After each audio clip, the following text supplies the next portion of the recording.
नमस्कार. काही स्वयंपाकाच्या टिप्स आज तुमच्याबरोबर मी शेअर करणार आहे. टिप्स जर तुम्हाला आवडल्या तर व्हिडिओ शेअर करायला अजिबात विसरू नका. जर आपल्या चॅनलला तुम्ही नवीन असाल तर चॅनलला सबस्क्राईब करा, बेल आयकॉनचं बटन दाबा. त्याने काय होणार, येणारे नवीन व्हिडिओ जे आहे ते तुम्हाला बघायला भेटतील. बऱ्याच वेळा आपण वरण बनवतो पण वरण आपलं एवढं चविष्ट होत नाही.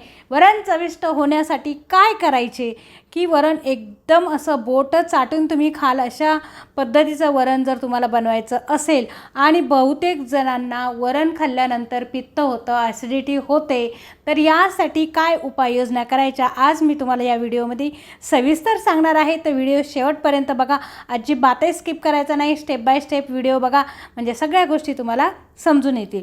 या ठिकाणी मी 2 तास डाळ भिजत घातलेली आहे, त्याने खूप छान वरण होतं. कापलेल्या 2 ते 3 हिरव्या मिरच्या घातलेल्या आहे, लसूण पाकळ्या घातलेल्या आहेत, 4 ते 6 लसूण पाकळ्या घातलेल्या आहे. अशा पद्धतीनं तुम्ही वरण भात नक्की बनवून बघा.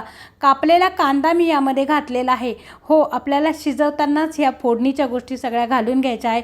आता मी घातलेला आहे थोडेसे अर्धा चमचा जिरे घातलेले आहे. ह्या अशा पद्धतीचं वरण बनवल्यावर खूपच जास्त चविष्ट लागतं. तुम्ही करून बघा. जर लहान मुलांना तुम्हाला खायला द्यायचं असेल वरण तर यामध्ये मिरच्या अवॉइड करा. हिंग घातलेला आहे चुटकीभर मी, आणि हळद पण तेवढीच घालायची आहे आपल्याला. ह्या गोष्टी खूप महत्त्वाच्या आहे. इथे तुम्ही मीठ घालू शकता पण तेल अजिबात घालायचं नाही.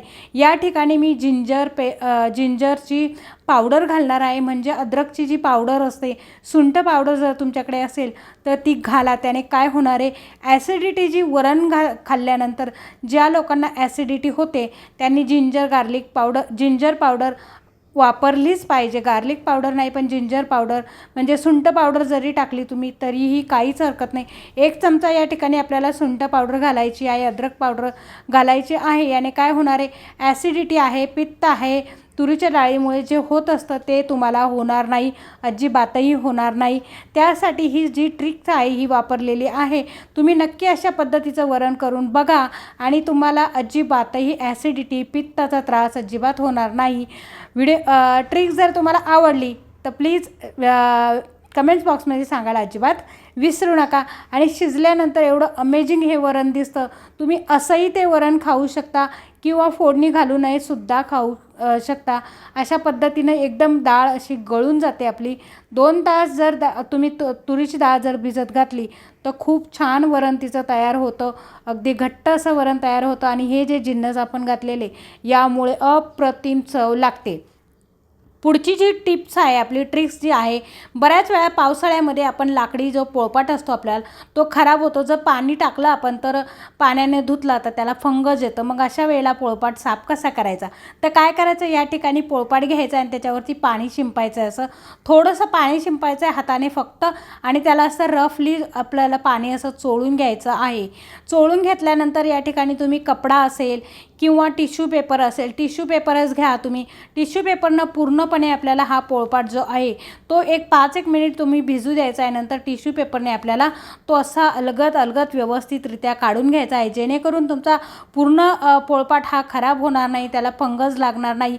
आणि पोळपाट जर तुम्ही वरच्यावर जर चपाती झाल्यानंतर अशा पद्धतीने तुम्ही जर साफ करून ठेवला तर निश्चितच तुम्हाला खूप मोठा फायदा होणार आहे. आणि ज्या पोळपाटाला फंगस लागतं ते फंगस लागणार नाही आणि पोळपाटाचं लाकूड जे आहे ते काळं पडणार नाही किंवा पावसामुळे त्याला फंगस लागणार नाही, काळं पडून पोळपाट आपला खराब होणार नाही. तर ही ट्रिक तुम्ही नक्की वापरा. कशी वाटली मला कमेंट्स बॉक्समध्ये सांगायला अजिबात विसरू नका. पुढची जी ट्रिक आहे माझी, पुढची जी पद्धत आहे मी तुम्हाला सांगते का भाकरी बनवताना ज्या नवशिक्या असतात लेडीज, त्यांना भाकरी बनवताना भाकरीला पापड येत नाही. त्यासाठी काय करायचं आहे, तर जेव्हा आपण भाकरी बनवतो आणि तव्यावरती टाकतो त्यावेळेस आपण पाणी लावतो भाकरीला.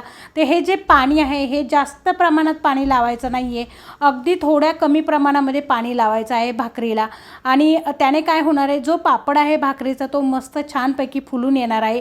आणि जी मागची बाजू आहे, जी पाणी लावलेली बाजू आहे आपण भाकरीला, ती जी बाजू आहे ती चांगली पाचू द्यायची आहे, चांगली मस्त व्यवस्थित खरपूस भाजून घ्यायची आहे.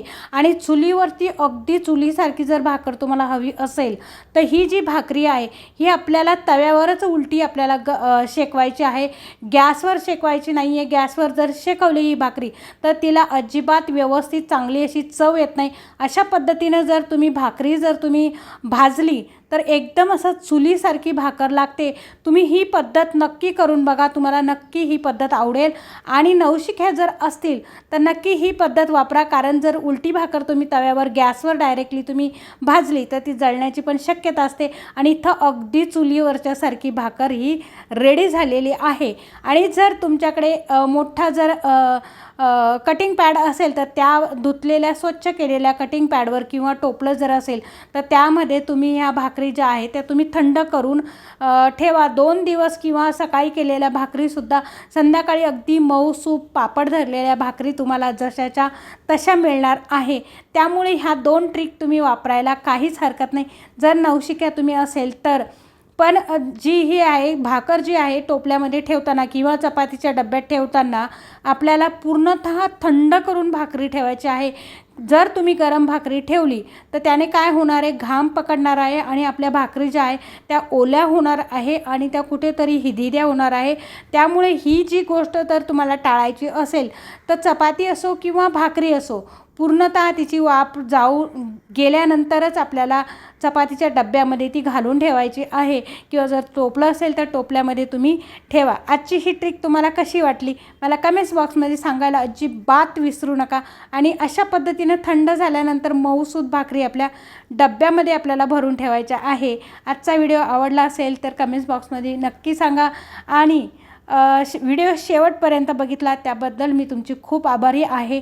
भेटूया पुढच्या व्हिडिओमध्ये. तोपर्यंत नमस्कार.